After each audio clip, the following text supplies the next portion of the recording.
পরের জাগা পরের জমিন ঘর বানাইয়া আমি রই, আমি তো সেই ঘরের মালিক নই গো, ওরে আমি তো সেই ঘরের মালিক নই।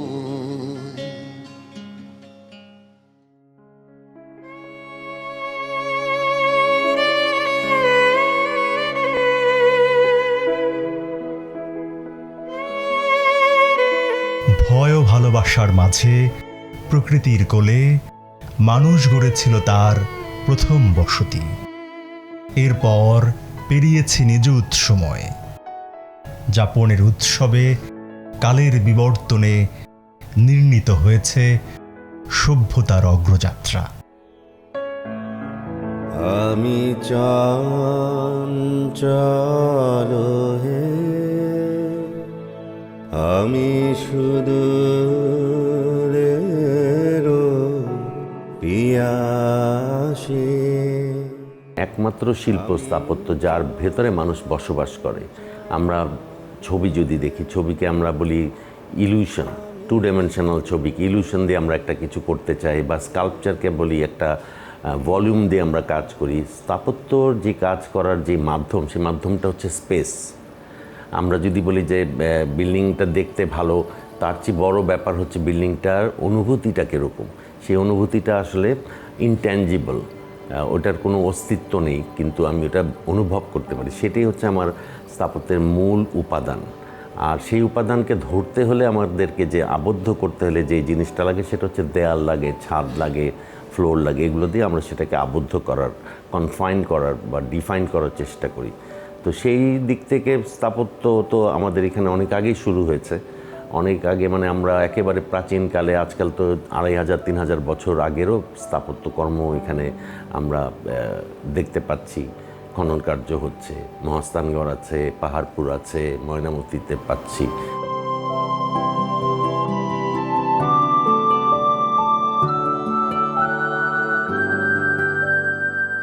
সেখানে কিন্তু আপনি দেখবেন যে চৌকোনা, যে মঙ্কসদের যে ঘরগুলা চারিদিকে, আপনার মাঝখানে স্তূপা, প্রদক্ষিণা পথ, এটা আপনার এটা একটা ডায়ালগ ছিল না ওই সময়। তো সেখান থেকে ধীরে ধীরে কিন্তু আবার যখন অন্যরা এসছেন, তাই কিন্তু সুলতানরা এসছেন সুলতানি পিরিয়ডে। তো সেটা তো এসেছে 1200, ইখতিয়ার মোহাম্মদ বখতিয়ার খলজি মনে করেন, হ্যাঁ, সেটা তারাও কিন্তু একটা ল্যাঙ্গুয়েজ তৈরি করেছেন। এবং এই ব্রিকটা কিন্তু বাংলাদেশের একটা বড় ধরনের উপাদান ছিল। তো ব্রিক দিয়ে তারা কিন্তু 1 ডোমের মস, 2 ডোমের, 3 ডোমের এবং 60 গুম্বজ মস যেটা আমরা বলি, সেটাও তৈরি করেছেন তারা। পরে মুঘলরা যখন এসছে, তারা কিন্তু আবার খুব সায়েন্টিফিক্যালি দেখেছে যে ব্রিকটা ময়েশ্চারের কারণে, অনেক ময়েশ্চার আছে এখানে, তো এটাকে যদি এটা রেন্ডারিং করা যায়, সেটা হচ্ছে কি আপনার চুনসুরকি দেখবেন, লালবাগ ফোর্টেও দেখবেন, ওরা কিন্তু ব্রিকটাকে ঢেকে ফেলেছে। তো এটা এক ধরনের নতুনত্ব যোগ হয়েছে, যে ক্লাইমেটকে মাথায় রেখে।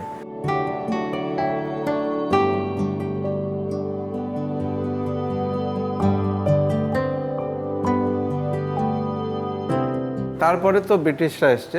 ব্রিটিশদের ব্যাপারে আমি একটু কট্টর থাকবো, যে ওদের কিন্তু আর্কিটেকচার ল্যাঙ্গুয়েজ একটু গোলমেলে ছিল। যেমন মুঘলরা যখন স্ট্রেট ফরওয়ার্ড জিওমেট্রি, ব্রিটিশরা কিন্তু একটু এলোমেলো ছিল, যা দরকার হয়েছে বানিয়েছে। তার মধ্যে কোনো দৃঢ়তা, সামাজিকতা, তার মধ্যে আপনার রিসার্চ, এগুলা কোনোটাই ছিল না।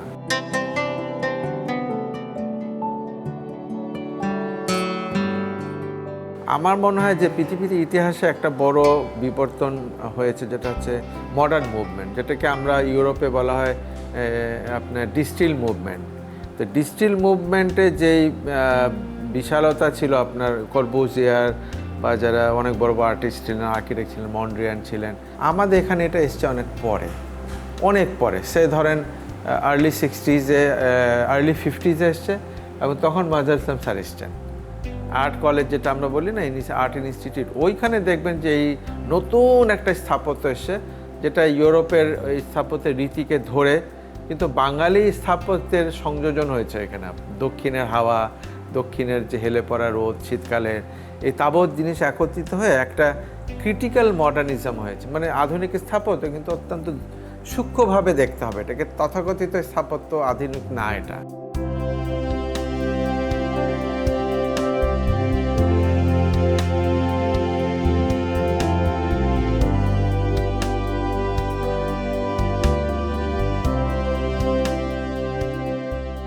ওই প্রবাহ থেকে কিন্তু উনি অনেককে ডেকেছেন। আপনার ডক্সিডেস এসছেন, গ্রিক আর্কিটেক্ট, তারপরে এসছেন আপনার ওনার সঙ্গে টাইগারম্যান এসছেন, তারপরে পল রুলফ হচ্ছেন একদম কট্টর আপনার মডার্নিস্ট, কট্টর একদম ইউরোপের শেষ প্রজন্মের কট্টর মডার্নিস্ট। উনি এসে আপনার কৃষি বিশ্ববিদ্যালয় করেছেন। কিন্তু লাস্টে যিনি এসছেন, যেটা নায়কের মতো অনেকটা, সেটা লুয়াই কান।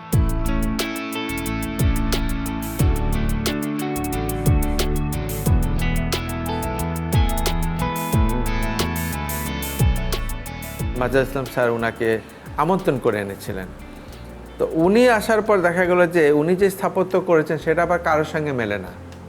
সেটাকে আপনি আধুনিক বলতে পুরোপুরি পারবেন না, আবার উত্তর আধুনিকতার ছোঁয়া যে ছিল তা না।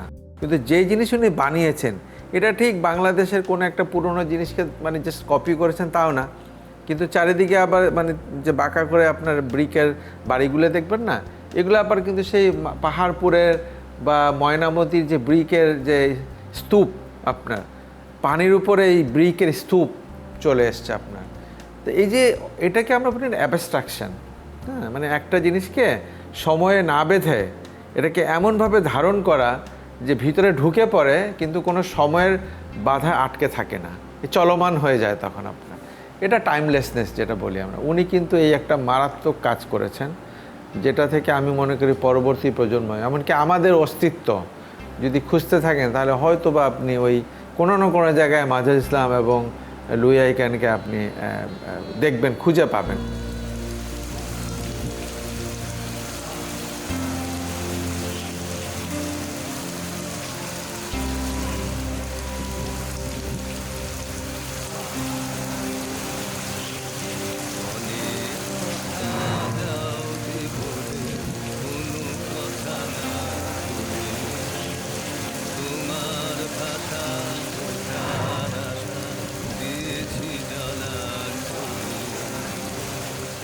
স্থাপত্যের দৃশ্যগত ভাষা আসলে সেটা নিয়ে আমি খুব চিন্তিত না। স্থাপত্যের সামাজিক যেই ভাষা বা আমরা বলি যে সাংস্কৃতিক যে ভাষা, সেই ভাষাটাই জরুরি। কিন্তু যেমন ধরেন আমি আজকে শার্ট পরছি, বা সেই শার্টের কাপড় তার আমি বানাচ্ছি না বা আমার এখান থেকে হচ্ছে না, বিদেশি কাপড় হতে পারে, কিন্তু আমি পাঞ্জাবি বানিয়ে পরতে পারি, আমি শার্টও পরতে পারি।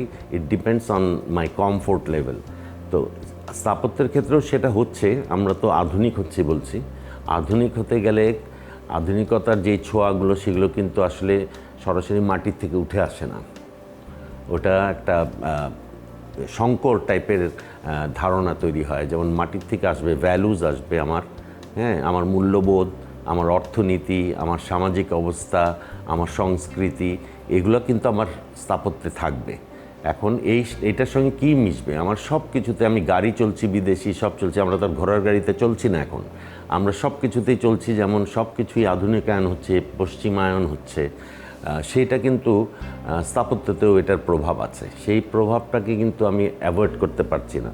এর মধ্যে যদি আমরা বৃহৎভাবে দুইটা ভাগ করি, একটা হচ্ছে যে আমাদের যে বসতবাটির বিষয়টা, আরেকটা হচ্ছে আমাদের আদার্স, মানে অন্যান্য স্থাপত্যকর্ম, যেমন কমার্শিয়াল বিল্ডিং, শপিং মল, এগুলো যদি আসে, তো সেই সব হিসাব করলে এই যে আমি যেই আইটেমগুলোর কথা বললাম, আমার মূল্যবোধ, আমার সংস্কৃতি, আমার অর্থনীতি, হ্যাঁ, আমার ধর্ম, এগুলো মিলে এইগুলার প্রতিফলনটা আমার বসতবাটিতে থাকে, এবং সেটা আমরা করছি। এবং করতে গিয়ে এই যে আধুনিক জিনিসগুলো, জানালাগুলো বড় হচ্ছে, জানালার কাজ বড় হচ্ছে, আগে সেটা সম্ভব ছিল না, বিকজ ওইটা আসলে তখন প্রযুক্তির অতটা অগ্রসর হয় না। এখন প্রযুক্তি অগ্রসর হয়েছে, আমরা দেশ বিদেশে ঘুরছি, আমরা একটা মোটামুটি আমি বলতে পারি যে বাসায় যেটা হচ্ছে কিছুটা ইন্টারন্যাশনাল স্টাইল বলি আমরা, এটা পশ্চিমাও বলবো না, ইন্টারন্যাশনাল। আমরা কিছু জাপান থেকেও নিতে পারি, কিছু আবার একেবারে আমেরিকা থেকেও নিতে পারি। এইটার একটা সংমিশ্রণ আমরা বাসায় পাচ্ছি।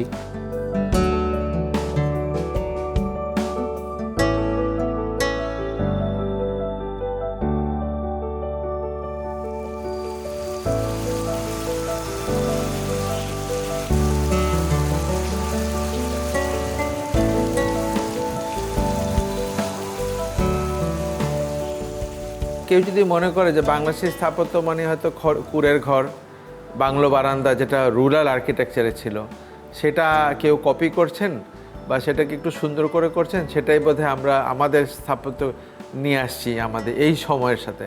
এটা হয় না, এটা হওয়া উচিতও না আসলে। কিন্তু যেটা হয়েছে আপনার ধরেন আমাদের স্থাপত্যে দেখেন অনেকগুলো বিষয় কাজ করে আমাদের সাথে, আমরা কিন্তু অনেক সায়েন্টিফিক্যালি ডিল করি। আমাদের দেশে একটা কথা আছে না যে দক্ষিণ দরি স্বর্গবাস, উত্তর দরি সর্বনাশ, পূবে হাঁস পশ্চিমে বাস, এটা খনার বচন। তো দক্ষিণ হচ্ছে গিয়ে শীতকালে আলোর উৎস, উষ্ণতার উৎস।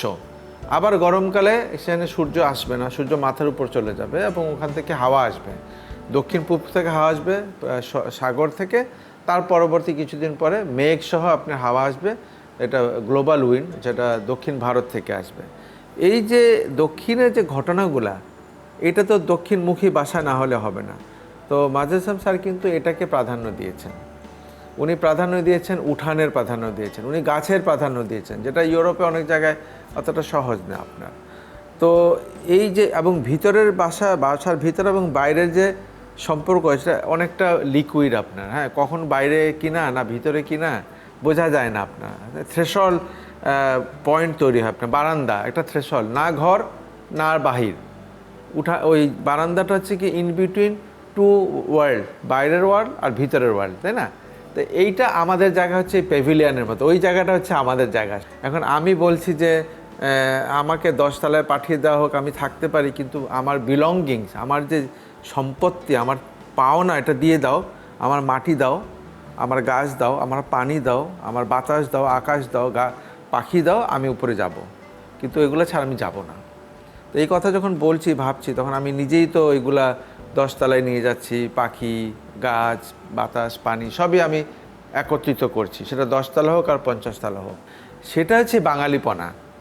বাঙালিপনা মানে এই না যে টিনের চাল দিয়ে বা খড়ের গাদা দিয়ে আমি ঘর বানালাম, এই যুগে সম্ভব না।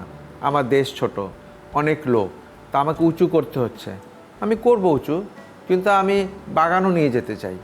আমি কংক্রিট দিতে চাই এই কারণে যে এই কংক্রিট আমার স্কিনের মতো, এই যে ময়েশ্চার আছে না, এটা গ্রহণ করে আবার শুকিয়ে যায়। এখন আমি যদি এইটা অন্য কোনো মেটেরিয়াল দিই, সেটা নিতে পারবে না। ব্রিক পারে এই কাজটা করতে, কিন্তু ব্রিক দিয়ে আপনি 20 তলা বিল্ডিং বানাতে পারবেন না।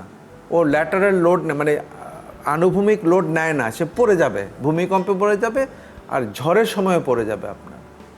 তো এই যে কতগুলো কমপ্লেক্স জিনিস আর্কিটেকচার এসে হাজির হয়, সমস্তটা সমাধান করে আপনাকে একটা কবিতা রচনা করতে হবে। This is my powerful enjoyment. তো সেইখানে হচ্ছে এর ভয়টাও কিন্তু প্রচণ্ড, যেই মানুষের প্রচণ্ড শক্তি, সেই শক্তি দিয়ে সে একটা জিনিসকে ধ্বংস করে ফেলতে পারে। দিনে দিনে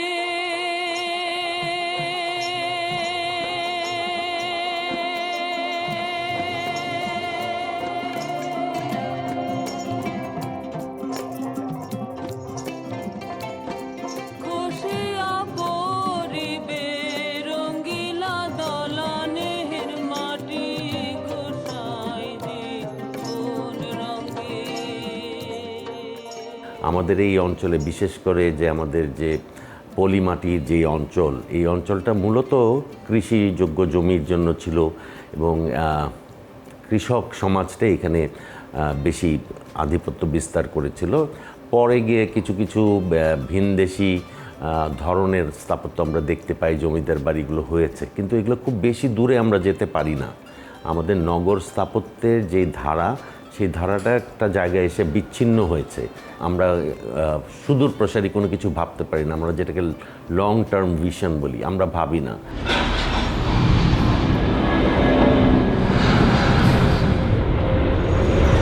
শহরের মাঝখানে একটা এয়ারপোর্ট করলাম নতুন করে, পৃথিবীতে এই কাহিনী সচরাচর দেখা যায় না, যে এই যে একটা এয়ারপোর্ট হলো শহরের মাঝখানে, এটার যেই বায়ু দূষণ সেটা আমরা চোখে দেখি না, আমরা খালি সিএনজিকে দোষ দিচ্ছি, গাড়িকে দোষ দিচ্ছি, কিন্তু একটা কেরোসিন পুড়িয়ে যেই উড়োজাহাজ আমার বাসার উপর দিয়ে যায় 300-350টা ফ্লাইট, এই যে বায়ু দূষণ হচ্ছে এটা আমরা দেখি না। এই যে শব্দ দূষণ হচ্ছে প্লেনের কারণে দেখছি না, বা এই যে ধরনের প্লেনের কারণে ভবনের উচ্চতা, জমির স্বল্পতা থাকলে আমরা কিন্তু উপরের দিকে যেতে পারতাম, কিন্তু এই এয়ারপোর্টের কারণে আমরা সেটাও যেতে পারি না।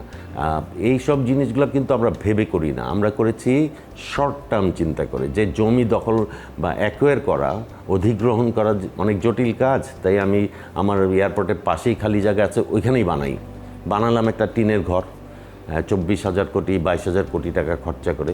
বাট এটা এই সময়কার এয়ারপোর্ট হয়নি। এয়ারপোর্ট কিন্তু একটা দেশের মানে প্রথম দুয়ার, যেটাতে আমি ঢুকে বুঝতে পারবো যে এই দেশটা কীরকম। এরকম অনেক কাহিনী হয়েছে। আমরা যে এলিভেটেড এক্সপ্রেসওয়ের কথাও বলছি, এইগুলো কিন্তু হচ্ছে, আমি সবসময় বলি যে আমাদের যে শহরটা একটা ক্যান্সার আক্রান্ত শহর, সেই শহরে মলম দিয়ে সেই ক্যান্সারের চিকিৎসা করার চেষ্টা করা হচ্ছে। এলিভেটেড এক্সপ্রেসওয়ে কাদের জন্য করেছি? শুধুমাত্র 5% লোকের জন্য যাদের গাড়ি আছে। উঠলে ভালো লাগে, উঠলে মনে হয় আমি বিদেশে চলে আসছি, কিন্তু সেই ভালো লাগার লোকটা কে? সেই ভালো লাগার লোকটা কিন্তু আম জনতা না।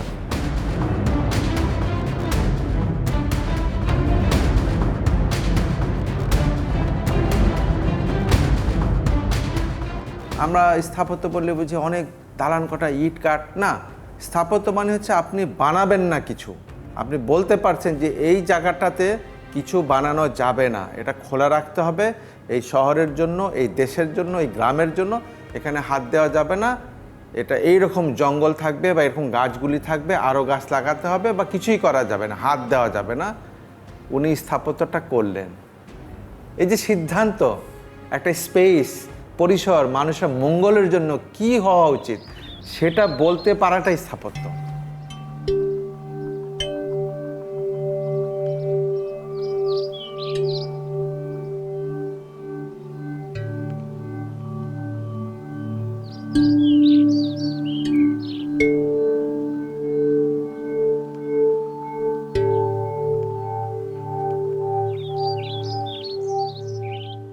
একশো বছর আগে থেকে 50 বছর আগে স্থপতি থেকে দেখা হতো দ্য লুয়াই কান, না, একটা হিরো। তো এখনকার জামানায় একটা হিরো দরকার নেই আমাদের দরকার হচ্ছে গিয়ে অনেকগুলা লোক একসঙ্গে পুরো সমাজ পাল্টানোর জন্য কাজ করছে। তারা একটা হিরো না কিন্তু কেউ, রাদা তারা অ্যান্টি হিরো। তারা কোশ্চেন করে, হিরোইজমকে কোশ্চেন করে যে কেন এরকম হবে এটা। আমার নিজেকে আমি কোশ্চেন করতে চাই যে একজন স্থপতি একটা ভালো কাজ করেছেন, তার মানে ওইখানে ওনার যে মেধা, ওনার যে ইগো, ওনার যে পাওয়ার, ওনার যে সৌন্দর্য দিয়ে উনি একটা দারুণ জিনিস করেছেন। হ্যাঁ, এখানে কিন্তু বারবার কি উনি ফুটে উঠছেন? সেখানে জনগণ, মানুষ কোথায়? মানুষ কি ওই বাসা বা ওই জিনিসটা দেখে তো আরও ভয় পাচ্ছে হয়তো, বা কে জানে যে এটা বড় লোকের বাসা, আমি তো গরিব। আমি কি ডিসপ্যারিটি তৈরি করছি? আমি কি বৈষম্য তৈরি করছি? আমি প্রশ্ন করছি। হ্যাঁ, অফকোর্স আমি উইথ রেসপেক্ট লট অফ অনেক আর্কিটেক্ট আছে যাদেরকে আমি ভালোবাসি, যাদের কাজ আমি দেখি এদেশেরই, কিন্তু তাও আমি কষ্ট করছি ওদেরকে না, শুধু আমাকেও। তো সেই জায়গায় কিন্তু আমাকে তাড়ায় আসলে। সেই কারণে দেখবেন আমার কাজের মধ্যে একটা পর্যায়ে আমি কিন্তু পুরন ঢাকায় ঢুকে পড়েছি, মানে কাজ পেয়েছি, কাজ খুঁজছি, সৃষ্টিকর্তা আমাকে যদি দিতেন। রুমি বলেছেন না, what you seeking is seeking you, তুমি যাকে খুঁজছো সে তোমাকেও খোঁজে। তা আমি ওভাবে কাজ পেয়েছি, যখন ঝাঁপিয়ে পড়েছি পুরন ঢাকাতে, আমি কাজ করছি, পাগলের মতো চেষ্টা করছি, টাকা ফুরিয়ে গেলে লোক থেকে ধার নিচ্ছি, নিজের পকেট থেকে টাকা দিয়ে দিচ্ছি। হ্যাঁ, কিন্তু দিন শেষে দেখি বাচ্চারা খিলখিল করে হাসছে, ওখানে গড়াগড়ি করছে, মাঠে ফল পেড়ে খাচ্ছে, যারা সে নিজেরাই লাগিয়েছে আমাদের তত্ত্বাবধানে। হ্যাঁ, তখন কিন্তু স্থপতি বিলীন হয়ে যায়, থাকে শুধু মানুষের ভালোবাসা, তাদের উৎসব, সেলিব্রেশন। যে বৃষ্টিতে তারা ভয় পেত, বৃষ্টিতে ভেসে যেত, নোংরা পানিতে তাদের পেটের পীড়া হতো, সেই পানি তারা দেখছে এখন ফিল্টার করে খেতে পারে, এবং বৃষ্টি হলে আনন্দ হয় তাদের। তারা জানে পানি জমে নষ্ট হবে না, কারণ স্থপতি বা ইঞ্জিনিয়াররা মিলে ওটাকে ঠিক করেছে।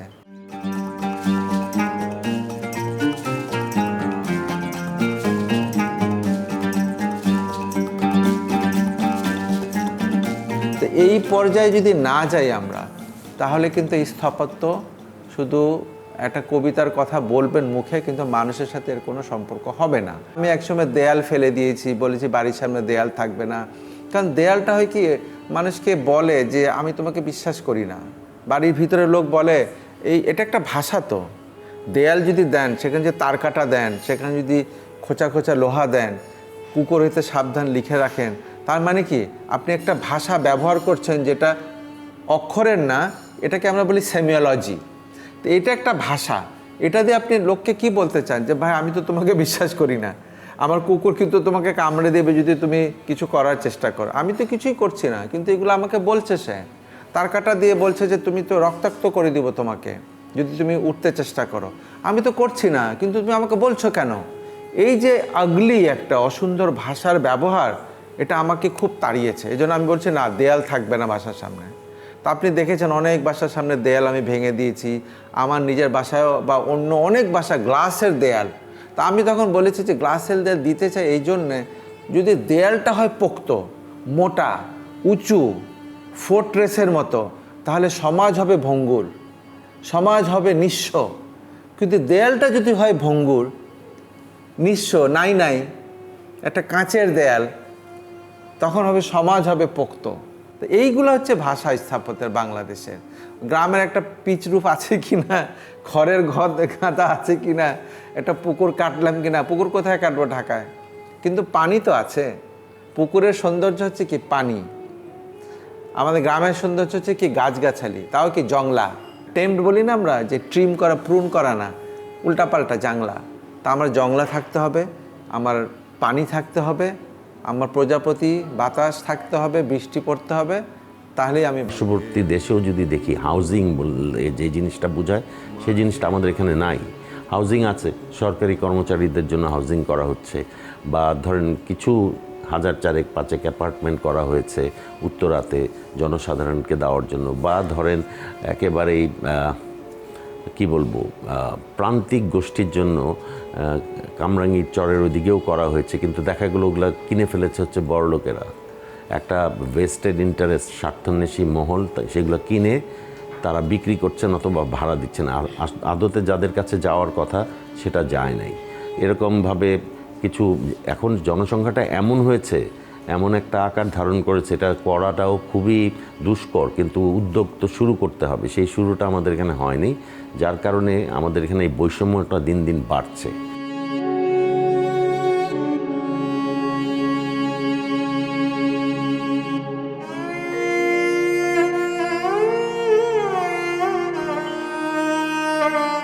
আজকের কংক্রিটের শহরে দাঁড়িয়ে আমরা যখন এক ফালি আকাশ খুঁজি, তখন বুঝি কেবল উঁচু দালান নয়, প্রয়োজন এক ইট পাথরের মহাকাব্য, যার প্রতিটি ইট অনুভূতিময় এক একটি শব্দ, প্রতিটি ছাদ একটি কল্পনা, প্রতিটি জানালা একটি মুক্তির স্বপ্ন। শান্তি নাহি আমাদের জন্য জরুরি ছিল একটি অত্যন্ত সঠিক লাগসই পরিকল্পনা, শহরের পরিকল্পনা, ঢাকা শহরকে বাঁচানোর পরিকল্পনা।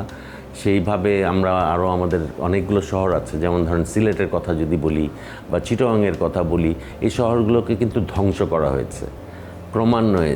চট্টগ্রামে সময় গেলে আমরা দেখতাম যে সেখানে পাহাড়ি অঞ্চল, সবুজের সমারোহ, সেই শহরটার মধ্যে দিয়েও বুক চিরে ফ্লাইওভার বানানো হয়েছে। বা আমি রাজশাহীর কথা বলতে পারি, রাজশাহীতে আমি কিছু কাজ করেছি সাম্প্রতিককালে, ওইখানে গিয়েও দেখি যে ওখানেও ফ্লাইওভার বানানো হচ্ছে। তো তখন আমি বলেছিলাম যে আপনাদের গাড়ি তো নাই, আপনাদের তো গাড়ির সংখ্যা এত কম, আপনাদের হচ্ছে সব ব্যাটারি চালিত রিক্সাগুলো চলে এখানে, তো এই ফ্লাইওভার কার জন্য বানাচ্ছেন? তখন কিন্তু আপনাকে বুঝতে হবে যে এর পিছনে একটা অন্য উদ্দেশ্য, অনৈতিক উদ্দেশ্য আছে, যে প্রকল্প মানেই পয়সা, সেই পয়সা হাতিয়ে নেওয়ার জন্য জনগণের পয়সা সেগুলো করা হয়েছে। এই যে গুলশান এলাকায় আমি থাকি, চোখের সামনে দেখলাম এই ওয়াল থেকে ওই ওয়াল পর্যন্ত আমরা কংক্রিট করে ফেললাম, মানে ফুটপাত বড় করার নামে সেই কংক্রিট করার ফলে এটা একটা হিট আইল্যান্ডে পরিণত হলো। এমনি গুলশান, বনানী, বাড়িধারা এইসব এলাকার সমস্যা হচ্ছে এরা প্রচুর জেনারেটর চালায়, প্রচুর এয়ার কন্ডিশনিং চালায়, তো এই তাপগুলো কোথায় যায়? তাপগুলো তো জনসাধারণ খাচ্ছে, রাস্তাঘাটে যারা হাঁটছে। অতএব এখানে রাস্তাঘাটে হাঁটারও কোনো উপায় নেই। গুলশান এলাকার তাপমাত্রা সবসময় একটু বেশি থাকে ঢাকা শহরের অন্যান্য এলাকার চেয়ে। এর কারণ হচ্ছে যে এইসব বিল্ডিংগুলো হচ্ছে, এই যে জেনারেটর চলছে, এসির, আমি যতটুকু ঠান্ডা করছি, যদি 6 ডিগ্রি ঠান্ডা করি, 6 ডিগ্রি আমি বাইরে ছেড়ে দিচ্ছি। কিন্তু এটা আসলে বহুদিন ধরে আমরা অনেকগুলো সময়ের মানুষ, অনেকগুলো ভুল করতে করতে হয় না, কেউ ছোট ভুল, বড় ভুল, একগাদা ভুল, কম ভুল, বেশি ভুল একসঙ্গে করতে করতে এটা আপনার মাল্টিপ্লিকেশন হয়েছে, আপনার এটা জড়ো হয়েছে, ভুলগুলো জড়ো হতে হতে হতে তো হয় না, একটা ভয়ঙ্কর জায়গায় পৌঁছেছে, বিশাল ভুলের রাজ্যে তৈরি হয়েছে এবং আজকে এখানে এসে হাজির হয়েছে। কিছু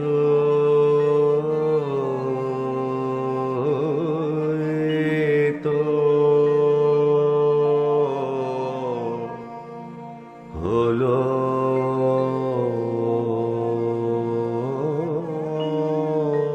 কবিরা যেরকম স্বপ্ন দেখে, এরকম প্ল্যানার বলেন আর যাই বলেন, তারা স্বপ্ন দেখবে একটা শহর কি হবে।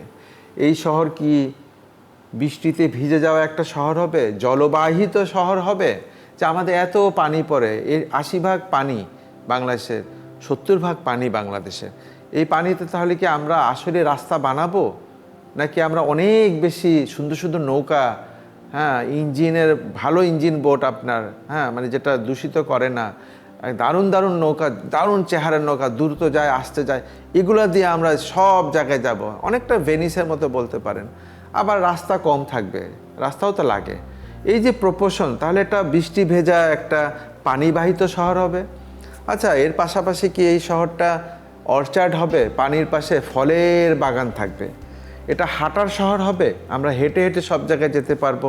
যদি প্ল্যানিং এখান থেকে শুরু হয়, যে প্ল্যান হবে 6 ঋতুর, জলবাহিত হাঁটার নগরী, হাঁটার জলজ একটি ফলজ নগরী হবে এটা, তাহলে প্রত্যেক জায়গায় যে প্ল্যানিং হবে, যেই যে ডিপার্টমেন্ট, তাদের কিন্তু বাধ্যতামূলকভাবে এটা থাকবে যে তারা ফলের গাছ লাগাবে, তারা পানিটাকে ধরবে, পানিটাকে ব্যবহার করবে এবং হাঁটা জিনিসটাকে প্রাধান্য দিবে, এবং পানিতে চলাচল হবে যে তার জন্য প্রয়োজনীয় ব্যবস্থা নিবে, পাশাপাশি গাড়ি যা লাগে রাস্তাও যদি কোথাও করবে। এমন কোনো প্ল্যান শুনেছেন কখনো শহরের জন্য কেউ ভাবছে? ওরা ভাবছে যে কোন জায়গায় কত পার্সেন্ট হাউজিং হবে, কত পার্সেন্ট অফিস হবে, তাই না? এগুলো আপনার সাধারণ মানুষের বিরুদ্ধে কোনো আবেগ তৈরি করতে পারে? পার্সেন্টেজ নিয়ে আপনার কয়তলা হবে, মাটির নিচে কি হবে, তো এই যে স্বপ্নহীন একটা প্ল্যানিং হয়, এই দিয়ে এই শহরের মানুষ ভালোবাসবে কি করে? এই শহরের এই মানুষগুলো, সাধারণ মানুষ ইনক্লুসিভ বলে না সবসময়, কিসের ইনক্লুসিভ? কে ইনক্লুসিভ? এই জিনিস কে বুঝে, কে? তার তো বোঝারও সাধ্য নাই। সুতরাং শহর সুন্দর করার জন্য একটা দুইটা লোক যুদ্ধ করছেন, এটা সহজ না আসলে। কার বিরুদ্ধে যুদ্ধ করছেন? আর তাছাড়া দেখবেন সরকারি প্রকল্প তো হাতে নেয়, সরকারের কাছে টাকা থাকে, হ্যাঁ, প্রাইভেটলি তো করতেই চায় না, করবেও না, তার তো ব্যবসা হচ্ছে টাকা লেনদেন করার। সরকারের দায়িত্ব তো টাকা লেনদেন, সরকারের দায়িত্বই হচ্ছে জনকল্যাণ। সরকার তো রান করে আপনার জনকল্যাণ, জনস্বাস্থ্য এবং তার আইনি অধিকার, এই 3-4টা জিনিস তো সরকারের কাজ কি, এগুলোই তো। তো সেই জায়গায় সরকারের হাতে ক্ষমতা দেওয়া থাকে আইনগতভাবে যে সে প্রকল্প হাতে নিয়ে যথেষ্ট পরিমাণ অর্থ সে ব্যবহার করবে মানুষের কল্যাণের জন্য, তাই তো? এখন যারা এই কাজগুলো করবেন তারা সত্যি সত্যি শিক্ষিত কিনা ওইটার জন্য, হয়তো সচিব হয়েছেন অথবা উপসচিব হয়েছেন, হ্যাঁ, তার এক ধরনের ট্রেনিং আছে, একাডেমিক ট্রেনিং আছে, কিন্তু এটাতে একাডেমিক ট্রেনিংয়ের মধ্যে শেষ হবে না, ওনার তো ওই পার্টিকুলার জ্ঞান থাকতে হবে, তাহলে উনি ওই লোক খুঁজে নেবেন, ওই দলটাকে আপনার, হ্যাঁ। এখন রাইট দল খুঁজে নেওয়া, তার প্রতি সম্মান দেখানো এবং উনি ওনার প্রতি সম্মান দেখাবেন, একটা সম্পূর্ণভাবে সিভিলাইজড একটা কোঅর্ডিনেশন দরকার, সিভিলাইজড কোঅর্ডিনেশন দরকার। তো এটা তো ম্যাজিক না রে ভাই। তো তাইলে তো প্লেটো অ্যারিস্টটলের দরকার ছিল না পৃথিবীতে আপনার লালনের দরকার ছিল না। এনারা কি বলেছেন? এই সমস্ত ইতিহাস ঘাটেন, এনারা এই কথাগুলোই বলেছেন যে মানবতা, মানুষকে ভালোবাসা, মানুষের জন্য কাজ করা, তাই না? নিজেকে ভালোবাসা, নিজেকে চেনা, নিজেকে চিনলে সৃষ্টিকর্তাকে চেনা যায়, মানে অন্যকে চেনা যায়। ওই ঘুরে ফিরে কনফুসিয়াস যে কথা বলছে আপনার, মাইকেল অ্যান্টোনিওনি যে মুভি বানাচ্ছে, আপনার ওজু যে মুভি বানাচ্ছে, আপনার সত্যজিৎ রায় যে মুভি বানাচ্ছেন, কি বলছেন তারা? এই কথাটাই তো বলছেন।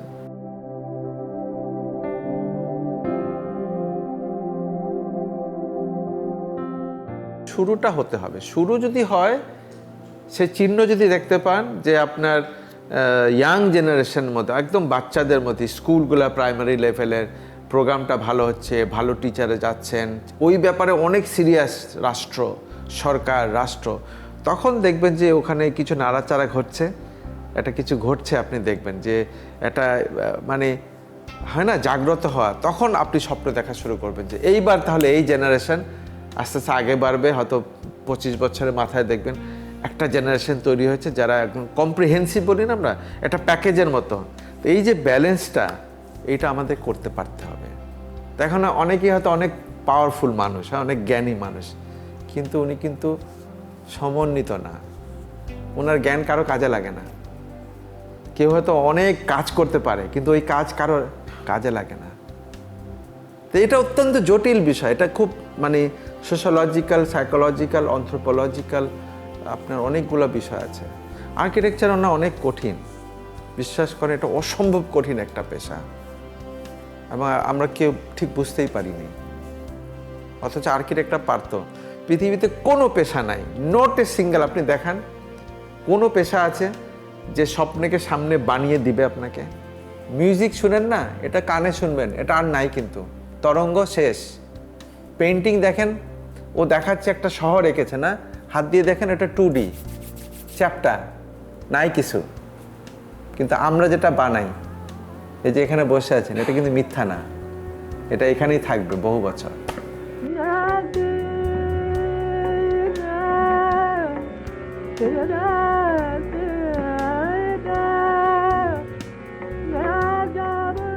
ফিউচার আমি জানি না, ফিউচার যদি জানতাম তাহলে তো ফিউচার না। তবুও যদি বলতেই চাই জোর করে যে ফিউচার আমি আন্দাজ করছি, হয়তো এমন হবে যে বাড়ি আর ইট দিয়ে বানাবে না কেউ, হ্যাঁ, হয়তো আপনি একটা কম্পিউটারের বোতাম চাপলেই হয়তো আপনার স্ক্রিন তৈরি হয়ে যাবে, হ্যাঁ, এটা সোলার দিয়ে আপনার কী বলে এটাকে, হলোগ্রাম দিয়ে জিনিসটা তৈরি হয়ে যাবে, এত ডার্ক তৈরি হবে যে আপনি দেখতে পাবেন না পাশের ঘর, কিন্তু আপনি যেন হাঁটা দিলে ঢুকে যাবেন পাশের ঘরে। হ্যাঁ, আপনি কি পাশের ঘরে ঢুকবো কেন, দরকার তো নাই। তো দিনের বেলা সব নাই হয়ে গেল, নাই হয়ে একটা বড় হলরুমের মতো আপনার হয়ে গেল। আপনার মনে হলো বৃষ্টি আসলে ভালো হতো, আমার বৃষ্টি মন চাচ্ছে, একটা কবিতা লিখবো, দেখা গেলো আসলে বৃষ্টি ঝরঝর করে পড়ছে ওখানে। হতে পারে না, এখনই তো হয়, আপনি ভার্চুয়াল রিয়েলিটিতে দেখতে পাচ্ছেন না? তো এটা একটা আপার ভার্সন, একটা দারুণ ভার্সন যদি হয় আপনার, তখন হয়তো এই বাড়িঘর বানানোর প্রয়োজন হবে না টেকনোলজির কারণে আপনার, কিন্তু ওই মানুষই এগুলো করতে থাকবে হয়তো বা আপনার। তা আমি জানি না আসলে, এমন হয়তো মানুষ নাই হয়ে গেল, রোবটরা থাকছে, I don't know, that's not my, আমার চিন্তার কথা না এটা। আসলে আমি যতদিন বেঁচে আছি, I want to celebrate my life.